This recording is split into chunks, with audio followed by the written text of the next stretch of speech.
Regional organisation, क्षेत्रीय संगठन, ये टॉपिक रहेगा हमारा आज के लेक्चर का।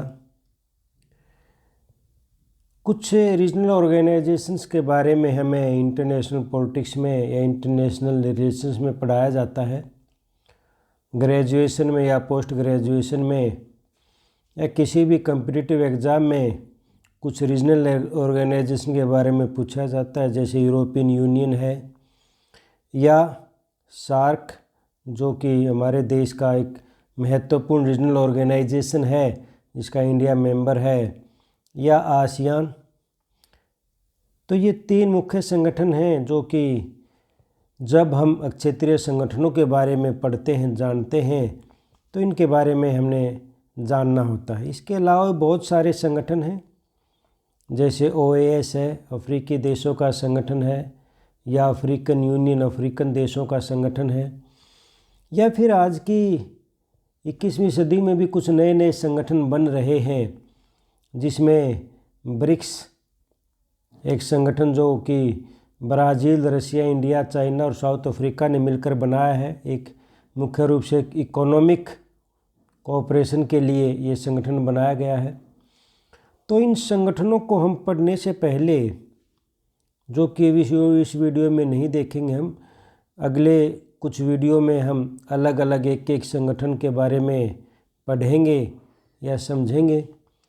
तो आज के इस वीडियो में हम सिर्फ इतना देखेंगे कि रीजनल ऑर्गेनाइजेशन होता क्या है, उसका मीनिंग्स क्या है, किस किस तरह के रीजनल ऑर्गेनाइजेशंस होते हैं, उनकी फीचर्स क्या होती हैं, या फिर आज के समय पर रीजनल ऑर्गेनाइजेशन के सामने जो कि समस्याएं या चुनौतियां क्या क्या हैं, जिसकी वजह से कुछ रीजनल ऑर्गेनाइजेशन सफल नहीं हो पाते और कुछ सफल भी हो जाते हैं। जैसे हमारा सार्क संगठन विभिन्न चैलेंजेस की वजह से, विभिन्न चुनौतियों की वजह से इतना सक्सेस नहीं रहा जितना कि यूरोपियन यूनियन या आसियान है। तो वो चैलेंजेस भी हम देखेंगे। तो सबसे पहले रीजनल ऑर्गेनाइजेशन बनाए क्यों जाते हैं, व्हाई नेशंस और कंट्रीज फॉर्म रीजनल ऑर्गेनाइजेशंस और ज्वाइन एनी रीजनल ऑर्गेनाइजेशन। जैसा कि आप सभी को पता है कि इंटरनेशनल पॉलिटिक्स या इंटरनेशनल रिलेशंस में सबसे महत्वपूर्ण नेशनल इंटरेस्ट होते हैं। हर एक देश जो भी कदम उठाता है या जो भी डिसीज़न लेता है, वो सब अपने राष्ट्रीय हितों को ध्यान में रखकर ही लेता है। इसके अलावा दूसरा एक सत्य ये भी है अंतर्राष्ट्रीय राजनीति का कि एक देश अकेला अपने हितों को पूरा नहीं कर सकता, तो उसको कई बार अपने हितों को पूरा करने के लिए या अपने नेशनल इंटरेस्ट को प्रमोट करने के लिए दूसरे देशों के साथ सहयोग करना पड़ता है। और जो सहयोग करने की बात है, इसी से फिर रीजनल ऑर्गेनाइजेशंस का कॉन्सेप्ट निकल कर आता है। तो अपने हितों को पूरा करने के लिए, अपने एक पर्टिकुलर क्षेत्र में सहयोग बढ़ाने के लिए, या उस पर्टिकुलर रीजन्स के कुछ डिस्प्यूट्स अगर देशों के बीच में, उनको रिजॉल्व करने के लिए रीजनल ऑर्गेनाइजेशन बनाए जाते हैं। तो सबसे पहले तो कुछ विवादों को सुलझाने के लिए या कोऑपरेशन को प्रमोट करने के लिए रीजनल ऑर्गेनाइजेशन बनाए जाते हैं। और जो भी रीजनल ऑर्गेनाइजेशंस हैं जो कि देश बनाते हैं, तो वो इंटरनेशनल ऑर्गेनाइजेशंस इससे अपोजिट नहीं है, बल्कि इंटरनेशनल ऑर्गेनाइजेशंस के जो उद्देश्य होते हैं, देशों के बीच में सहयोग बढ़ाना या इंटरनेशनल डिस्प्यूट्स को रिजॉल्व करना पीसफुल मेथड से, वही उद्देश्य रीजनल ऑर्गेनाइजेशंस के होते हैं। जैसे कि हम आगे चलकर देखेंगे भी कि या तो लीग ऑफ नेशंस में भी और UNO में भी, दोनों में रीजनल ऑर्गेनाइजेशन को प्रमोट किया गया है। उनमें ये नहीं कहा गया अब ये संगठन बन गए अब रीजनल ऑर्गेनाइजेशन नहीं बनेंगे, बल्कि उन्होंने कहा है कि रीजनल लेवल पर ऑर्गेनाइजेशन होने चाहिए, तो कि रीजनल लेवल की जो प्रॉब्लम्स हैं उनको वो सोल्व कर सके। तो इंटरनेशनल सिस्टम को रिप्लेस करने के लिए नहीं है, बल्कि इंटरनेशनल सिस्टम को और स्ट्रेंथन उसको देने के लिए, उसको मजबूती देने के लिए रीजनल ऑर्गेनाइजेशन बनाए जाते हैं।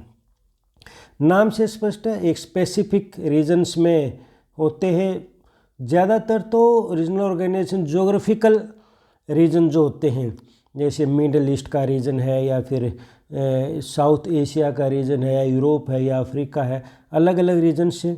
लेकिन ये बात ज़रूरी नहीं है कि सिर्फ जोग्राफिकल रीजन की ही बात हो, कई बार इकोनॉमिक रीजन्स की बात हो जाती हैं। कई इकोनॉमी एक जैसी हैं, जैसे डेवलपिंग कंट्रीज यदि कोऑपरेट करते हैं एक दूसरे के साथ, तो डेवलपिंग कंट्रीज़ कहीं पर भी हों, चाहे अफ्रीका के हो चाहे लैटिन अमेरिका के हों, कोऑपरेट करेंगे। कुछ बड़ी इकोनॉमी जैसे वेस्टर्न को बीट करने के लिए वेस्टर्न, खासकर जो वेस्टर्न इकोनॉमिक इंस्टीट्यूशंस हैं, IMF और वर्ल्ड बैंक, जिन पर कंट्रोल जो है USA और यूरोपियन कंट्रीज़ का रहता है, तो उसको बीट करने के लिए जैसे कि ब्रिक्स संगठन भी एक बनाया गया है। ये भी एक रीजनल ऑर्गेनाइजेशन की तरह ही काम करता है, जिसमें ब्राज़ील, रसिया, इंडिया, चाइना और साउथ अफ्रीका जो बड़ी इकोनॉमी है, जो आपस में सहयोग करने के लिए जिन्होंने ये संगठन बनाया है। तो रीजन्स ज़रूरी नहीं है। IOR, Indian ocean region, ARC जो संगठन है, ये इंडियन ओशंस के बहुत सारे जो इंडियन ओशन से जिनकी जो बाउंड्री टच करती है, उन्होंने एक संगठन बनाया हुआ है। और हम देखेंगे कि फ्रांस भी इसका मेंबर है, जो कि कहीं भी इसे टच नहीं करता, तो ऐसी कोई लिमिटेशन भी नहीं है। और इसके आधार आगे देखेंगे, जब हम टाइप्स भी देखेंगे, तो उसमें इसके आधार मिलिट्री भी हो सकते हैं, पॉलिटिकल भी हो सकते हैं, और एक इशू ना होकर कई इश्यूज़ भी इसमें शामिल हो सकते हैं। उसके आधार सभी मिक्स हो सकते हैं। इसमें पॉलिटिकल इश्यूज़ भी को रिजॉल्व करने का भी मुद्दा होता है, या फिर इकोनॉमिक कोऑपरेशन की बात भी होती है, या कल्चरल यूनिटी की बात भी होती है। जैसे एक बेस्ट उदाहरण इसका यूरोपियन यूनियन है, जो बहुत सारी चीज़ों को एक साथ लेकर ये रीजनल ऑर्गेनाइजेशन चलता है। और कुछ विद्वान तो ये मानते हैं कि 2 या 2 से ज़्यादा देशों से मिलकर जो संगठन है उसको हम रीजनल ऑर्गेनाइजेशन कह सकते हैं। लेकिन कई विद्वानों की डेफिनेशन भी और आजकल लगभग इसी बात पर सहमति है कि कम से कम 3 देश का संगठन जो बनेगा उसको हम रीजनल ऑर्गेनाइजेशन कहें। मैक्सिमम की कोई लिमिट नहीं है, मिनिमम 3 से शुरू करते हैं, भी 3 तो कम से कम होने चाहिए। बहुत संगठन ऐसे भी हैं, जैसे अभी ऑकस जो संगठन बना है जो ऑस्ट्रेलिया, UK और US का, इसमें 3 ही देश हैं। इससे पहले एंजुस भी बना था, जिसमें ऑस्ट्रेलिया, न्यूजीलैंड और अमेरिका, ये भी 3 देशों का ही संगठन था। तो 3 देश भी होते हैं और इससे ज़्यादा देश भी हो सकते हैं। कॉमनवेल्थ एक संगठन है जिसके बहुत सारे मेंबर, 50 से भी ज़्यादा मेंबर इसके हैं रीजनल ऑर्गेनाइजेशंस के। तो अलग अलग रीजनल ऑर्गेनाइजेशन हैं जिनको हम देखेंगे। अब मीनिंग्स की बात होती है, रीजन्स की बात हमने अभी भी की है कि रीजन क्षेत्र किसे माना जाए। कोई ज्योग्राफिकल एरिया भी हो सकता है, कोई कल्चरल यूनिटी भी हो सकती है, कोई इकोनॉमिक यूनिटी भी हो सकती है, पॉलिटिकल एंटाइटीज भी हो सकते हैं, या फिर सभी का कम्बिनेशन भी हो सकता है, जो कि हमने अभी डिस्कस भी किया है। अब डेफिनेशन दी है, हम 3 विद्वानों की डेफिनेशन यहाँ डिस्कस करेंगे। सबसे पहला स्टॉसिंगर की डेफिनेशन जो हम देखेंगे कि स्टॉसिंगर ने कहा कि ग्रुपिंग जो होगी वो, तो उसका कहना है कि कम से कम 3 या ज़्यादा देशों की जो ग्रुपिंग होती है, whose goal is formation for a distinct political unit, जो मिलकर एक अलग पॉलिटिकल यूनिटी, एक अलग पॉलिटिकल एंटाइटी का निर्माण करते हैं, 3 या 3 से ज़्यादा देश मिलकर, जो हमने पहले भी बताया था। अब वॉन लेफर्स ने कहा एक वॉलंटरी एसोसिएशन है, यानी कि इसमें कोई बाध्यता नहीं होती। और एक बात आगे जब हम फीचर्स में भी देखेंगे कि सॉवरेनिटी देशों की बनी रहती है, कोई भी देश अपनी सॉवरेनिटी के साथ ज़्यादा कंप्रोमाइज़ नहीं करता और अपनी प्रभुसत्ता को बनाए रखते हुए रीजनल ऑर्गेनाइजेशन का मेंबर बनता है। और कोई भी रीजनल ऑर्गेनाइजेशन किसी देश को मेंबर बनने के लिए या उसको मेंबर बनाए रखने के लिए बाध्य नहीं कर सकता। एक वॉलंटरी एसोसिएशन होते हैं, जब तक चाहे कोई देश किसी रीजनल ऑर्गेनाइजेशन का मेंबर रह सकता है, जब चाहे छोड़ सकता है। और एक बात और भी है कि एक देश ज़रूरी नहीं है कि एक ही रीजनल ऑर्गेनाइजेशन का मेंबर बनो, एक साथ बहुत सारे रीजनल ऑर्गेनाइजेशन का मेंबर बन सकता है। जैसे भारत है, बिमस्टेक का भी मेंबर है, IOR, ARC का भी मेंबर है, सार्क का भी मेंबर है। तो कई देशों का मेंबर जो उसके नियमों के अनुसार जो पॉसिबिलिटी हो सकती है, तो एक देश एक साथ कई संगठनों का मेंबर बन सकता है। ये वॉलंटरी एसोसिएशन है सॉवरेन स्टेट्स का। संप्रभु देश, एक ये भी बात है कि मुख्यतः मेंबर जो इसके होते हैं सॉवरेन कंट्रीज होते हैं, संप्रभु देश होते हैं। With in a certain area और हैविंग कॉमन इंटरेस्ट, ये भी बात है कि इकट्ठे तभी होंगे, संगठन तभी बनेगा जब कुछ कॉमन एरिया ऑफ इंटरेस्ट उनका होगा, यानी कि उनके समान हित होंगे। उनको लगेगा कि यहाँ पर मिलकर हम अपने किसी इंटरेस्ट को पूरा करने के लिए प्रयास कर सकते हैं और एक जॉइंट पर्पज के लिए वो काम करते हैं। और ये भी बात है, should not be an offensive nature in relation to that area. तो ऑफेंसिव नेचर इसका नहीं होता, यानी कि किसी के खिलाफ नहीं होते ये। हालांकि कुछ मिलिट्री ऑर्गेनाइजेशंस ऐसे भी हो सकते हैं जो किसी एक संगठन के, दूसरे ऑर्गेनाइजेशन के या किसी देश के खिलाफ भी आरोप लगता है, जैसे आजकल जो क्वाड संगठन जो बनाया है 4 देशों ने, इसमें भारत भी शामिल है। तो इसके बारे में चीन का ये मानना है कि चीन के खिलाफ किया गया है, या ऑकस के बारे में भी चीन का यही मानना है। कोल्ड वॉर के टाइम पर नाटो, वार्सा पैक्ट, सीटो वगैरह संगठन बने थे, उनका भी यही मानना था कि वो एक दूसरे के खिलाफ बनाए गए हैं। लेकिन ज़्यादातर ऐसा नहीं होता। आजकल के जो रीजनल ऑर्गेनाइजेशंस हैं वो एक तो मुख्य रूप से इकोनॉमिक बेस हैं, मिलिट्री बेस कम है, और वो अपने कुछ उद्देश्यों को लेकर चलते हैं जिनको पूरा करना चाहते हैं। तो अगली डेफिनेशन है पामर पर्किंस की, जो कहता है an area embracing the territories of 3, और इसमें भी वही बात कि 3 और 3 से ज़्यादा स्टेट्स शामिल होने चाहिए। These states are bound together by ties of common interest, वही बात, इसमें कॉमन इंटरेस्ट होता है जो उनको इकट्ठा करता है, जो जोड़ता है, जो उनको मोटिवेट करता है। एज वेल एज जोग्राफी, तो जोग्राफी फैक्टर भी काम करता है। ज़्यादातर maximum regional organization geographical factor पर ही काम करते हैं, क्योंकि जोग्राफिकल एरिया से ही मुख्य रूप से रीजन की बात आती है। ये जैसे मैंने कहा था कि एशिया या साउथ एशिया या मिडल ईस्ट या फिर नॉर्थ ईस्ट ना, ये है साउथ ईस्ट, तो अलग अलग जो एरिया है जोग्राफिकल बेस पर ही होते हैं। They are not necessarily contiguous और इवन द सेम कॉन्टिनेंट। तो ये भी बता दिया साथ में, इतना ज़रूरी भी नहीं है कि एक ही कंटिनेंट से हों या उनका एरिया बिल्कुल साथ साथ लगता हो, तो दूर दूर भी थोड़े से हो सकते हैं। तो यही बात मीनिंग में निकल कर ये एक वॉलंटरी ऑर्गेनाइजेशन होता है, कॉमन इंटरेस्ट को ध्यान में रखकर बनाया जाता है और कुछ उद्देश्यों को पूरा करने के लिए बनाया जाता है, और 3 या 3 से ज़्यादा मेंबर होते हैं जब ओरिजिनल ऑर्गेनाइजेशन कोई बनता है। अब रीजनल ऑर्गेनाइजेशंस के फीचर्स देखने से पहले, कुछ रीजनल ऑर्गेनाइजेशंस बनते रहे हैं, ये कोई नई बात नहीं है कि आज ही बने। हालांकि मैक्सिमम जो हम देखने को मिलते हो 20वीं सेंचुरी में, और मेनली जो है आफ्टर जो है वो सेकेंड वर्ल्ड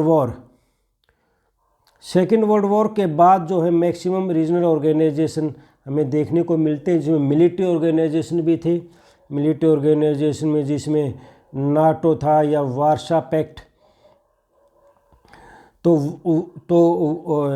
वार्सा पैक्ट था जो मुख्य रूप से इसमें संगठन था। तो ये संगठन जो रहे हैं, मिलिट्री ऑर्गेनाइजेशन भी रहे हैं, इकोनॉमिक ऑर्गेनाइजेशन भी, जिसमें हमें पहले यूरोपियन इकोनॉमिक कम्युनिटी की बात आती है, या फिर जो है उसके आसियान की बात आती है जो 1967 में ही बन गया था। तो कुछ इकोनॉमिक ऑर्गेनाइजेशन में तो पहले मुख्य रूप से तो 20वीं सेंचुरी में हमें देखने को मिलते हैं, लेकिन उससे पहले भी रीजनल ऑर्गेनाइजेशन बनते रहे हैं। ऐसा नहीं कि पहले नहीं बनते थे।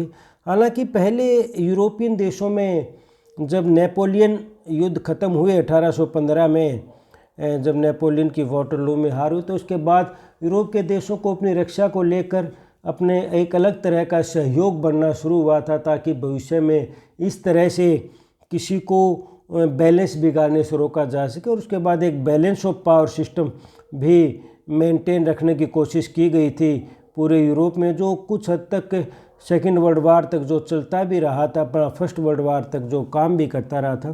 तो कुछ अलाइंसेज जैसे होली अलाइंसेज बनाया था नेपोलियन युद्ध के बाद, जिसमें उस टाइम के जो मुख्य देश थे, जो पावरफुल देश थे, जो डोमिनेट करते थे इंटरनेशनल पॉलिटिक्स को या यूरोप की पॉलिटिक्स को, जिसमें ऑस्ट्रिया था। ऑस्ट्रिया इसमें बना, ऑस्ट्रिया और पर्सा और रशिया, ये 3 देशों ने मिलकर होली अलायंस बनाया था। 1815 में ही, सितंबर 1815 में ये बनाया गया था नेपोलियन युद्ध के बाद। और एक क्वाड्रपल अलायंस था, 3 देश यही शामिल थे इसमें। ब्रिटेन इसमें शामिल नहीं था, अपने कुछ हितों को देखते हुए, अपनी कुछ लिबरल पॉलिसी को देखते हुए इसमें शामिल हुआ। तो एक अलग संगठन बनाया था इन तीनों देशों ने। यूके जब शामिल हो गया, ब्रिटेन जब शामिल हो गया, तो उसके साथ मिलकर एक क्वाड्रपल अलायंस बनाया गया था। उसी तरह के कुछ 2 अलायंस और बने थे, ट्रिपल अलायंस और ट्रिपल एंटेंटे। तो ट्रिपल अलायंस में जो मुख्य रूप से जो शामिल थे जो देश, ये 1882 में ट्रिपल अलायंस बनाया गया और उसी टाइम पर ट्रिपल एंटेंटे बनाया गया था। तो ट्रिपल अलायंस में 3 देश मुख्य रूप से एक मिलिट्री अलायंस था, जिसमें जर्मनी, इटली, इसमें जो थे एक तो जर्मनी शामिल था, एक इटली शामिल था, और एक एम्पायर होता था ऑस्ट्रिया हंगरी एम्पायर उस टाइम पर, ऑस्ट्रिया हंगरी एम्पायर। तो ये 3 एम्पायर और इन 3 देशों ने मिलकर ट्रिपल अलायंस, एक मिलिट्री अलायंसेस बनाए थे, क्योंकि उस टाइम पर यूरोप में मिलिट्री अलायंसेस बनाने का बहुत वो था, एक दूसरे के प्रति डाउट रहता था। अपने देश की सुरक्षा के लिए गुप्त संधियाँ, सीक्रेट ट्रीटीज होती रहती थी। तो दूसरा जो ट्रिपल एंटेंटे जो बनाया गया, ट्रिपल एंटेंटे जो बनाया गया, जो और 3 देश जो थे जो इन्होंने इनके विरुद्ध जो बनाया, रसिया था जिसमें, फ्रांस था और यूके था। तो इन 3 देशों ने मिलकर ट्रिपल एंटेंटे बनाया। तो अब ये जो संगठन थे, बाद में इसमें रोमानिया भी शामिल हो गया था, लेकिन ये संगठन रहा था। तो ये कुछ संगठन थे जो तीसरे नेपोलियन वॉर के बाद, यानी कि फर्स्ट वर्ल्ड वॉर से पहले जो संगठन रीजनल ऑर्गेनाइजेशन बने थे। अब कुछ रीजनल ऑर्गेनाइजेशंस की बात हम कर लेते हैं जो कि 20वीं शताब्दी में बनाए गए थे। हालांकि इनको अलग अलग भी हम पढ़ेंगे, जो कि इम्पोर्टेंट है, सभी को तो नहीं, लेकिन कुछ को पढ़ेंगे। OAS है, ऑर्गेनाइजेशन ऑफ अमेरिकन स्टेट्स, यानी कि अमेरिका के देश, नॉर्थ अमेरिका के देश इसमें शामिल थे। इसमें कुल 35 देश इसके मेंबर है, इसके हैं अमेरिका के। और ये मुख्य रूप से जिसमें जो पीस और सिक्योरिटी को प्रमोट करने के लिए, रिप्रेजेंटेटिव डेमोक्रेसी को मॉनिटर करने के लिए एक महत्वपूर्ण काम जो और संगठनों में, रीजनल ऑर्गेनाइजेशन में नहीं देखने को मिलता, वो एक OAS में मुख्य रूप से कि रिप्रेजेंटेटिव डेमोक्रेसी की मॉनिटरिंग करता रहता कि इन देशों में डेमोक्रेसी मेंटेन है या नहीं है, किस हद तक है। तो एक OAS संगठन बहुत पुराना संगठन है, 1948 में ही इसका निर्माण होगा। तो हम बहुत पुराने संगठनों में, खासकर सेकेंड वर्ल्ड वॉर के बाद के जो संगठन है, उसके सबसे पुराने संगठनों में हम OAS को देख सकते हैं। यूरोपियन देशों ने सेकेंड वर्ल्ड वॉर के बाद ही, यूरोपियन देशों ने अपने आप को दोबारा से अपना इंफ्रास्ट्रक्चर डेवलप करने के लिए, दोबारा से जो है अपनी इकोनॉमी को सुधारने के लिए कोऑपरेशन करना शुरू कर दिया था। उन्होंने सबसे पहले यूरोपियन इकोनॉमिक कम्युनिटी बनाई। पहले इकोसॉक था, इसमें कोयल और दूसरे क्षेत्र में सहयोग करने के लिए इन्होंने बनाया था। और फिर इन्होंने इकोनॉमिक कम्युनिटी बनाई 1958 में, और फिर इनका सहयोग क्षेत्रों में बढ़ता चला गया। और फिर ये इसका नाम बदलकर यूरोपियन यूनियन हो गया था 1993 में। और अब तो यूरोपियन पार्लियामेंट, इन्होंने एक अलग से पार्लियामेंट, एक अलग से एग्जीक्यूटिव टाइप भी बना लिए। फॉरेन पॉलिसी में भी सहयोग करने की बात कर रहे हैं और अपनी एक करेंसी यूरो भी बनाई। तो अब इनका ये सबसे विशाल संगठन हो गया। सिर्फ इकोनॉमिक क्षेत्र के लिए EC बनाई गई थी, लेकिन अब economic, political, military, foreign policy सबको इसमें शामिल किया जा चुका है। और इन्होंने अपने बॉर्डर्स को भी बहुत हद तक खोल दिया है आपस में। और लगभग 25 देश अब तो इसमें शामिल हो गए। यूरोप के लगभग सभी देश यूरोपियन यूनियन में शामिल हो गए हैं। तो ये एक सबसे सफल और सबसे विशाल संगठन माना जाता है। इसको हम एक अलग से एक लेक्चर में देखेंगे, यूरोपियन यूनियन और EC के बारे में। OAS OAS ये अफ्रीकी देशों का संगठन है। ऑर्गेनाइजेशन ऑफ अफ्रीकन यूनिटी बनाई गई थी पहले जो है 1963 में, लेकिन बाद में ये भी प्रमोट होकर इन्होंने भी अपने आप को अफ्रीकन यूनियन में कन्वर्ट कर लिया है, जो कि 2002 में एक अफ्रीकन यूनियन जिसमें अफ्रीका के 55 नेशंस यानी कि एक बहुत बड़ा ऑर्गेनाइजेशन ये है, regional organization. ASEAN South East Asia की, इसको भी हम अलग से पढ़ेंगे क्योंकि ये भी सिलेबस में हर जगह शामिल मिलता है। साउथ ईस्ट एशिया के जो देश हैं उन्होंने मिलकर आसियान संगठन बनाया हुआ है। 1967 में इसकी स्थापना की गई थी और जो एक खासकर जो डेवलपिंग कंट्रीज़ का संगठन है, जो यूरोप और अमेरिका से बाहर निकलकर कोई संगठन जो एक सफल संगठन है, रीजनल ऑर्गेनाइजेशन जो सक्सेसफुल माना जा सकता है, आसियान सबसे ऊपर आता है उसमें। सार्क है, ये अपने साउथ एशिया के देशों का संगठन है, इसको भी अलग से पढ़ने की ज़रूरत है क्योंकि ये हमारे लिए सबसे महत्वपूर्ण है क्योंकि भारत इसका मेंबर है और ये ज़्यादा सफल नहीं है। इसके सामने चुनौतियाँ क्या है, ये सारी चीज़ें हम देखेंगे जब सार्क संगठन को पढ़ेंगे। एक संगठन बीमस्टेक है।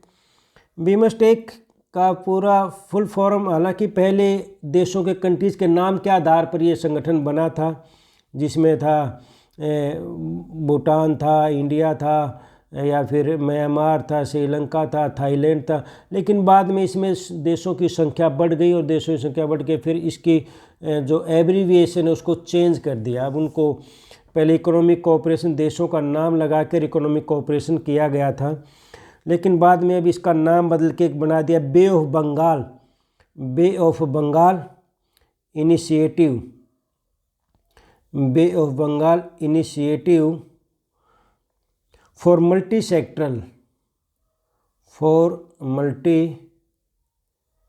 Sectoral technical and economic cooperation अब इसका नाम कर दिया। तो ये भी एक इकोनॉमिक कोऑपरेशन बढ़ाने के लिए, जैसे नाम से भी स्पष्ट है, टेक्नोलॉजी के क्षेत्र में, इकोनॉमिक क्षेत्र में सहयोग बढ़ाने के लिए ये भी भारत और भारत के पड़ोसी देशों का ही एक संगठन है। एक संगठन IORARC है। ये इंडियन ओशन से बना, इंडियन ओशन रीजन के आसपास जो भी देश है उनसे मिलकर एक संगठन ये बनाया गया है और इस संगठन में भी जो है 23 देश इसमें शामिल हैं और इसमें एक ऐसा देश भी शामिल है जो इंडियन ओशन से भी नहीं लगता, जो भी पिछले कुछ दिनों में इसका मेंबर बना, फ्रांस को भी इसको मेंबरशिप जो है दी गई है। 1997 में वैसे ये संगठन बनाया गया था। एक Latin America free trade association करके लैटिन अमेरिकी देशों का एक संगठन है जो कि इकोनॉमिक क्षेत्र में काम करता है। अब कुछ संगठन जो हैं 21वीं सदी में भी कुछ संगठन मुख्य रूप से काम करते हैं, जिसमें ब्रिक्स, शंघाई कोऑपरेशन या ऑकस। ब्रिक्स 2006 में बनाया गया, इसको भी हम अलग से देखें ब्रिक्स को पूरी तरह से कि ब्रिक्स कैसे ये संगठन बनाया गया है। ये ब्राज़ील, रसिया, इंडिया, चाइना और साउथ अफ्रीका, ये पहले ब्रिक था, बाद में साउथ अफ्रीका को जुड़ने के बाद ब्रिक्स इसको कहा जाने लगा। ये बड़ी इकोनॉमी है, मैंने बताया था थोड़ी देर पहले भी, ये बड़ी इकोनॉमी है। तो इन्होंने खासकर वेस्टर्न इकोनॉमी को चैलेंज करने के लिए वेस्टर्न जो इकोनॉमिक इंस्टीट्यूशन है, जिसमें IMF है और वर्ल्ड बैंक है, जिस पर IMF पर यूरोपियन इसका मैनेजिंग डायरेक्टर रहता है और वर्ल्ड बैंक के मैनेजिंग डायरेक्टर जो अमेरिका का प्रेसिडेंट और अमेरिकन ही होता है। तो एक किस्म से उनका होल्ड इन पर है। तो इसको बीट करने के लिए या इसको कम्पीट करने के लिए जो है इन देशों ने भी एक अपना एक संगठन बनाया 2006 में और इन्होंने एक बैंक भी बनाया है वर्ल्ड बैंक की तरह ही, जो कि देशों को प्रोजेक्ट में या लोन देगा 2013 में, न्यू डेवलपमेंट बैंक। तो ये भी देखेंगे उसमें। एक शंघाई कोऑपरेशन संगठन है, पहले इसको शंघाई 5 के नाम से जाना जाता, 5 देशों ने बनाया था, चाइना ने 5 देशों के साथ मिलकर 1996 में, लेकिन अब इसका भी दायरा बढ़ गया है और 2003 में शंघाई कोऑपरेशन के नाम से एक संगठन बनाया है, जिसमें भारत भी जिसका एक मेंबर है। मुख्य भारत भी है, इसमें रशिया भी है, चाइना भी है, तो कई बड़े देश शामिल हैं। और ये भी पॉलिटिकल भी है, पॉलिटिकल इश्यूज़ को भी इसने इंक्लूड किया हुआ है, इकोनॉमिक को भी किया हुआ है, और डिफेंस को भी किया हुआ है, और सिक्योरिटी को भी। तो ये भी कोई एक उद्देश्य को लेकर नहीं है, बल्कि सारे उद्देश्यों को इसने एक साथ शामिल किया है। ऐसा ही आकस या कवाड़ कह सकते हैं, जो कि फ़िलहाल अमेरिका ने ये कवाड़ भारत के साथ मिलकर, और ये जो यूके और ऑस्ट्रेलिया के साथ मिलकर एक मिलिट्री ऑर्गेनाइजेशन, मिलिट्री क्षेत्र में कोऑपरेशन के लिए संगठन बनाए गए हैं, जिनको चाइना ये मानता है कि ये उसके खिलाफ ही ये संगठन बनाए गए हैं। तो हम देख रहे हैं कि बहुत सारे संगठन ज़्यादातर तो इकोनॉमिक फील्ड में काम कर रहे हैं, लेकिन कुछ मिलिट्री ऑर्गेनाइजेशन यहाँ पहले भी थे। जैसे 20वीं सेंचुरी में कुछ मिलिट्री ऑर्गेनाइजेशंस के नाम जैसे रह गए थे, जैसे नाटो बनाया गया था, वार्सा पैक्ट बनाया गया था, या सीटो या सेंटो, ये कुछ रीजनल ऑर्गेनाइजेशन थे। और ये सारे जो हैं मिलिट्री ऑर्गेनाइजेशन थे, जो कोल्ड वॉर के दौरान बनाए गए थे, जिसमें वार्सा पैक्ट तो यूएसएसआर की लीडरशिप में बनाया गया था, और बाकी तीनों में जो डोमिनेंस रोल था वो यूएसए का था। हालांकि कोल्ड वॉर ख़त्म होने के बाद ये सारे ख़त्म हो गए हैं। सिर्फ एक नाटो है जो आज भी चर्चा में है, बल्कि इसका और विस्तार हुआ है और देश इसके मेंबर बने हैं। अभी जो यूक्रेन रूस विवाद है, युद्ध है जो यूक्रेन रशिया का, तो इसमें भी नाटो की भूमिका बार बार सुनने को मिलती है। तो ये कुछ संगठन हैं जो हमने बताए हैं। अब देखते हैं कि टाइप्स जब संगठन की देखते हैं तो मुख्य रूप से 3 ही टाइप्स हैं। एक तो डिफेंस इंस्टीट्यूशन, जिसको हम मिलिट्री इंस्टीट्यूशंस भी कह सकते हैं, और दूसरा इकोनॉमिक, और तीसरा हाइब्रिड माने कि ये दोनों मिल जाए, एक और दो, या और भी कोई मुद्दा मिल सकता है तो उसको हम हाइब्रिड कह सकते हैं। तो चाहे तो कोलंबस या वोल्फ ने कहा हो, चाहे जो इंटरनेशनल डिक्शनरी प्लेनो और ऑल्टर ने लिखी हो, दोनों में मुख्य रूप से यही 3 टाइप्स आती हैं, मिलिट्री, इकोनॉमिक या पॉलिटिकल ग्रुप्स, या हाइब्रिड कह सकते हैं। मुख्य रूप से ज़्यादातर है इकोनॉमिक टाइप से। मैक्सिमम जो रीजनल ऑर्गेनाइजेशन बने हैं वो इकोनॉमिक इशूज़ उसमें हावी हैं, लेकिन कुछ सारे इश्यूज़ को भी लेकर चलते हैं, और कुछ पॉलिटिकल इश्यूज़ को भी लेकर चलते हैं, और कुछ मिलिट्री इश्यूज़ को भी। मिलिट्री संगठन जैसे आज मुख्य रूप से नाटो है, या मैंने जो ये कवाड़ की बात की थी, हालांकि पूरी तरह से भी संगठन के रूप में विकसित नहीं हुए, उनका कोई हेडक्वार्टर, कोई ऐसी बात नहीं है, ग्रुप के रूप में ही काम करें, लेकिन ये भी संगठन की तरह ही आपस में देश इसमें सहयोग करते हैं। तो मुख्य रूप से 3 कह सकते हो आप, मिलिट्री, इकोनॉमिक और मिक्स, यानी कि मल्टीपर्पज़ जिसको कह सकते हो, हाइब्रिड कह सकते हो। अब मैंने जैसे बताया था कि लीग ऑफ नेशंस जो एक पहला इंटरनेशनल ऑर्गेनाइजेशन बना था फर्स्ट वर्ल्ड वॉर के बाद, या फिर यूएनओ का हम देखेंगे, तो ये नहीं रोकते रीजनल ऑर्गेनाइजेशन को, बल्कि प्रमोट करते। जैसे कॉन्वेंट जो कहता है, यानी कि जो कॉन्स्टिट्यूशन था लीग ऑफ नेशंस का, अलाउड करता है और प्रमोट करता है रीजनल ऑर्गेनाइजेशंस को resolve disputes and enhance cooperation बढ़ाने के लिए उनको प्रमोट करता है। अगला जो है यूएनओ में भी यही बात है। यूएनओ के जो चैप्टर 8 जो उसका चार्टर, जो उसका संविधान, इसको हम चार्टर के नाम से जानते हैं, उसके 3 आर्टिकल्स हैं।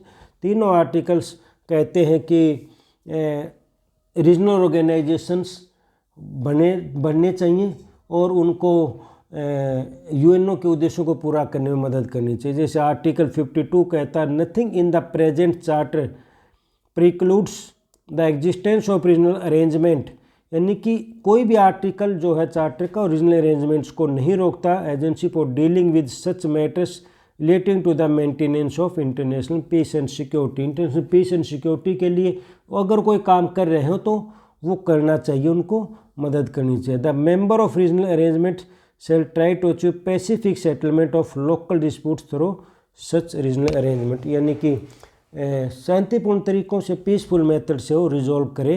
तो उसको प्रमोट करता है। अब फीचर्स देख लेते हैं, रीजनल ऑर्गेनाइजेशंस की मुख्य फीचर्स जो हैं वो क्या क्या है। पहला तो स्पष्ट है कि एक रीजनल अरेंजमेंट है सेवरल स्टेट्स का, जिसमें 3+ कितने भी स्टेट हो सकते हैं। मे और मे नॉट बी जोग्राफिक, हमने देखा कुछ जोग्राफिक एरिया पर भी रीजनल ऑर्गेनाइजेशन बनते हैं। जोग्राफिक एरिया यानी कि एक पर्टिकुलर एरिया पे, जैसे सार्क बना हुआ है, जैसे यूरोपियन यूनियन बना हुआ है, जैसे अफ्रीकन यूनियन बना हुआ है, ये है। लेकिन ज़रूरी नहीं है कि कुछ जोग्राफिकल ही हो, जैसे नाटो संगठन है जोग्राफिकल नहीं, मिलिट्री ऑर्गेनाइजेशन है, ब्रिक्स है वो जोग्राफिकल नहीं है, वो इकोनॉमिक या और मुद्दों के साथ जुड़ा हुआ है। Several region arrangements within a given area, कुछ अरेंजमेंट्स गिवन एरिया होते हैं, कुछ जो अरेंजमेंट होते हैं वो एक पर्टिकुलर एरिया में, और ये एरिया जगह वाइज भी हो सकता है या फिर जो एरिया जो है वो इश्यूज़ को लेकर भी हो सकता है, इकोनॉमिक भी हो सकता है या पॉलिटिकल भी हो सकता है, मिलिट्री भी हो सकता है। 3 और मोर स्टेट, ये दोबारा बात आ गई। Members are agree on some principle, ये भी बात है कि रीजनल ऑर्गेनाइजेशन में जब भी बनेगा तो उसके जो मेंबर स्टेट्स हैं वो कुछ मुद्दों पर एग्री होंगे, कुछ प्रिंसिपल्स पर भी एग्री होंगे, प्रिंसिपल के साथ साथ कुछ ऑब्जेक्टिव्स पर भी एग्री होंगे, ऑब्जेक्टिव्स के साथ साथ किन माध्यमों से, कौन से साधन से अपने उद्देश्य पूरे करें, उन पर भी एग्री होंगे। तो सब चीज़ों पर उनकी एग्रीमेंट होगा या कंसेंसस होगी, सहमति बनेगी, तभी वो कोई रीजनल ऑर्गेनाइजेशन बन सकता है। ऑर्गेनाइजेशन स्ट्रक्चर होता है, जैसे मुख्य रूप से एक तो असेंबली की तरह होता है जिसमें सभी काम करते हैं, कुछ एग्जीक्यूटिव की तरह, कोई एग्जीक्यूटिव बोर्ड या कोई गवर्निंग बॉडी बनाई जाती है, और ज़्यादातर सभी का नहीं लेकिन ज़्यादातर का एक सेक्रेटरीट भी होता है जो एक सचिवालय के रूप में काम करता है। तो और उसका कोई अध्यक्ष बनेगा, कुछ संगठन का कुछ और पदाधिकारी होंगे, कुछ कर्मचारी होंगे, तो एक ऑर्गेनाइजेशन स्ट्रक्चर एक ऑर्गेनाइजेशन का होता है। देशों के बीच में हालांकि व्यवहारिक रूप में बिल्कुल एक जैसे हों ये ऐसा नहीं होता, लेकिन इन प्रिंसिपल थ्योरेटिकल उनको माना जाता है कि उसके मेंबर सब संप्रभु देश और सबको इक्वलिटी होगी। जैसे अध्यक्ष बनाने की बात आती है तो बारी बारी सबको बनाया जाएगा, या वोटिंग का अधिकार दिया जाता है तो सबको एक वोट दिया जाएगा। तो इन प्रिंसिपल सभी मेंबर्स को इक्वलिटी मेंटेन रखी जाती है रीजनल ऑर्गेनाइजेशंस में। अगला है कुछ ऑब्जेक्टिव होते हैं जिनको पूरा करने के लिए बनाया जाता है। देश अपनी सॉवरेनिटी, अपनी प्रभुसत्ता को नहीं खोते, हालांकि कहीं कहीं कंप्रोमाइज़ थोड़ा बहुत करना पड़ता है क्योंकि रीजनल ऑर्गेनाइजेशन चलेगा तो कुछ सुपरमेसी माननी भी पड़ेगी कुछ मुद्दों पर, लेकिन ओवरऑल अपनी सॉवरेनिटी, अपनी प्रभुसत्ता को देश बिल्कुल भी कम करने को तैयार नहीं होते। मेंबर्स हैव सम ऑब्लिगेशंस भी होंगे। जब आप कोई संगठन बनाओगे तो निश्चित रूप से ड्यूटीज़ और राइट्स उसमें दोनों चीज़ें होंगी। तो ड्यूटीज़ जो होती है वो किसी देश के ऑब्लिगेशन के रूप में ही होती है जो देश को माननी पड़ती हैं, उसको कंट्रीब्यूशन भी देना पड़ता है, ज़रूरत होती है जब उसको उस हिसाब से मदद भी करनी पड़ती है। कंप्लीमेंट्री टू इंटरनेशनल ऑर्गेनाइजेशन, ये हम डिस्कस कर चुके हैं कि अंतर्राष्ट्रीय संगठन के एक पूरक के रूप में काम करता है, उसके एंटी के रूप में काम ये नहीं करता। हर एक रिसोर्सेज बजट होता है क्योंकि कोई भी रीजनल ऑर्गेनाइजेशन चलाने के लिए खर्च होता है, और वो खर्च की या उसके बजट का जो कंट्रीब्यूशन होता है वो सभी मेंबर कंट्रीज ही करते हैं। मेंबर कंट्रीज को अलॉटेड होता है कौन कितना योगदान देगा, तो उस आधार पर हर एक देश अपने बजट में कुछ प्रावधान करता है, रिसोर्सेज देता है, तभी कोई रीजनल ऑर्गेनाइजेशन काम करता है। एक ट्रीटी बेस्ड होता है, यानी कि एक समझौता होता है, समझौते के आधार पर एग्रीमेंट होता है, एग्रीमेंट के बाद कोई रीजनल ऑर्गेनाइजेशन अपनी अस्तित्व में आता है, एग्जिस्टेंस करता है। Functions on the basis of agreement, consensus, recommendation, cooperation rather than force, यानी कि जो फंक्शन किए जाते हैं या तो उनमें बीच में एग्रीमेंट होता है, जैसे सार्क देशों के बीच में साफ्टा हुआ था, या उनमें किसी बात पर सहमति बनती है, और इसके जो भी होता है वो रिकमेंडेशन के रूप में काम करता है, क्योंकि सॉवरेन कंट्रीज़ को सिर्फ रिकमेंडेशन दी जा सकती है, उनको कोई आदेश, कोई ऑर्डर या कोई ऐसी बाउंडिंग चीज़ें नहीं, बाउंडिंग डिसीजन उन पर नहीं थोपे जा सकते, तो रिकमेंडेशन के रूप में काम करते हैं। कोऑपरेशन, सहयोग से ही वो रिकमेंडेशन इम्प्लीमेंट होती हैं, ज़बरदस्ती उनको लागू नहीं किया जा सकता। हालांकि कुछ संगठन अब ऐसे भी बन गए जिनकी रिकमेंडेशन जो है वो बाध्यकारी होती है। जैसे हम अगर आप पढ़ा हुआ तो WTO की रिकमेंडेशन होती है, एक ऑर्गेनाइजेशन, हालांकि पूरा रीजनल का इंटरनेशनल ऑर्गेनाइजेशन है ये, लेकिन उसकी जो डिसीजंस होते हैं वो बाध्यकारी होते हैं। इंटरनेशनल पॉलिटिक्स में क्या भूमिका है इन रीजनल ऑर्गेनाइजेशंस की? एक तो maintain and promote peace and security, इसके लिए पीस सिक्योरिटी बनाए रखने का काम करता है। जो डिस्प्यूट्स मेंबर्स के बीच होते हैं उनको सुलझाने का काम करता है। इकोनॉमिक प्रोस्पेरिटी लाने का काम करता है। Enhance cooperation among its member, देशों के बीच में कोऑपरेशन बढ़ाता है क्योंकि एक मंच मिलता है जहाँ पर वो डिस्कस कर सकते हैं, अपने विवादों को संगठन के माध्यम से सुलझा सकते हैं। म्यूचुअल अंडरस्टैंडिंग बढ़ती है, जितनी ज़्यादा इकट्ठे होकर बात होंगी, जितनी ज़्यादा वार्ताएं होंगी या किसी एक क्षेत्र में सहयोग बढ़ेगा तो उसका दूसरे क्षेत्र में भी सहयोग बढ़ता है। इससे आपस में देशों के बीच में अंडरस्टैंडिंग बढ़ती है। एक प्लेटफार्म मिलता है जहाँ पर अपने इशू डिस्कस कर सकते हैं, जैसे यूएनओ का प्लेटफार्म है जिसमें सारे देश असेंबली में अपनी बात कह सकते हैं। उसी तरह हर एक देश निश्चित रूप से उनकी मीटिंग्स होती रहती हैं। समिट लेवल समिट भी होती है जिसमें शिखर नेता मिलते हैं, या फिर मिनिस्ट्री लेवल भी मीटिंग होती है, या फिर सेक्रेटरी लेवल की मीटिंग भी होती है। कई तरह की मीटिंग्स होती हैं जिससे एक प्लेटफार्म उनको अपनी बात कहने का, अपनी विवादों को सुलझाने का मिल जाता है। विवादों को सुलझाते हैं ये भी महत्व, जैसे यूरोपियन यूनियन है, यूरोप के देशों में अफ्रीकन यूनियन, अफ्रीकी देशों में विवादों को सुलझाने का काम करती है। देशों के बीच में यूनिटी और सॉलिडरिटी को बढ़ावा देते हैं। अब बात आती है आखिर में चैलेंजेस की, कि कौन कौन से चैलेंजेस जो हैं ओरिजिनल ऑर्गेनाइजेशन द्वारा फेस किए जाते हैं। ये तो competition with other regional organization, दूसरे रीजनल ऑर्गेनाइजेशन से उनके साथ कंपटीशन बना रहता है। खासकर जैसे नाटो के कोल्ड वॉर के टाइम पे था, नाटो, वार्सा पैक्ट आदि जो संगठन बने थे वो एक दूसरे को compete करने के लिए बने गए थे।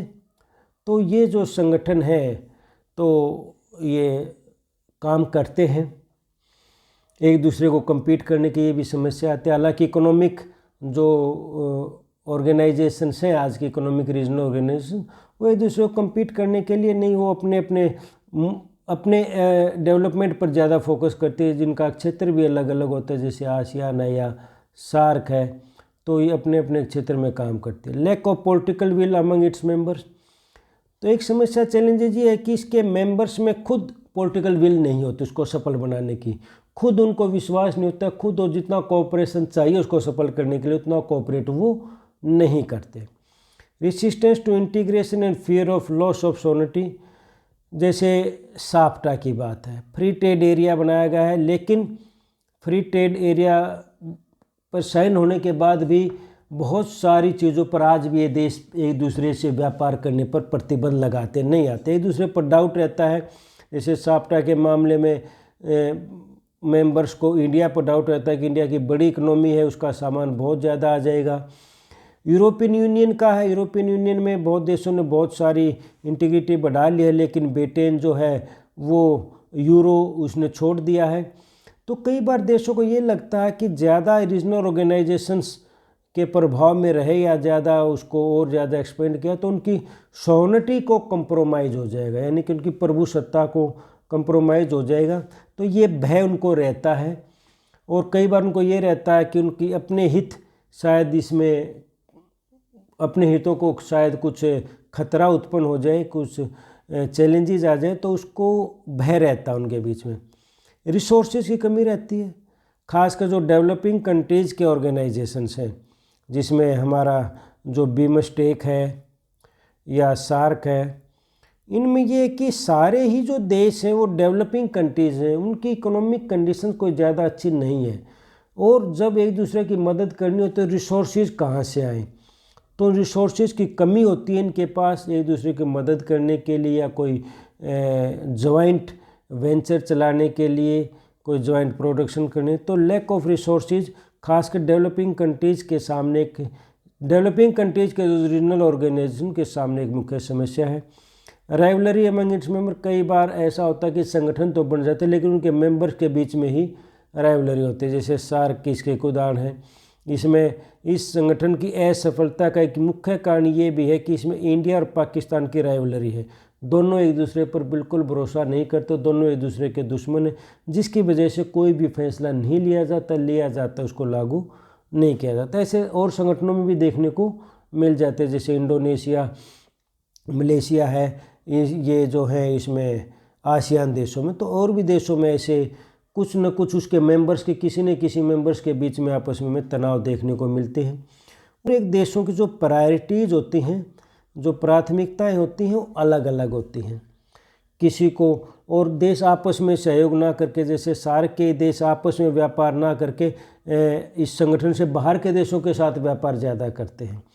तो ऐसा अपने राष्ट्रीय हितों को देखते हुए हर एक देश अपनी राष्ट्रीय हितों को कैलकुलेट करता है, अपनी प्रायोरिटीज़ को देखता है और उसके आधार पर उस संगठन को ज़्यादा महत्व ना देकर अपने बाहर से अगर उसके हित ज़्यादा पूरे होते तो उनको ज़्यादा महत्व देता। तो ये एक समस्याएं हैं जो कि रीजनल ऑर्गेनाइजेशंस फेस करता है। तो ये थोड़ी सी ब्रीफ से एक इंट्रोडक्शन थी रीजनल ऑर्गेनाइजेशंस की। अब मुख्य रूप से जो हम अगली क्लासेज में पढ़ना शुरू करेंगे, सबसे पहले हम EEC या यूरोपियन यूनियन को पढ़ेंगे और उसके बाद फिर हम सार्क और आसियान देशों को, आसियान संगठनों के बारे में पढ़ेंगे कि कैसे संगठन किस हद तक सफल है, क्या चुनौतियां हैं, क्या संगठन, और सारी बातें हम देखेंगे। तो आज की क्लास हम इसके साथ ही ख़त्म करते हैं कि रीजनल ऑर्गेनाइजेशंस क्या है। Thank you.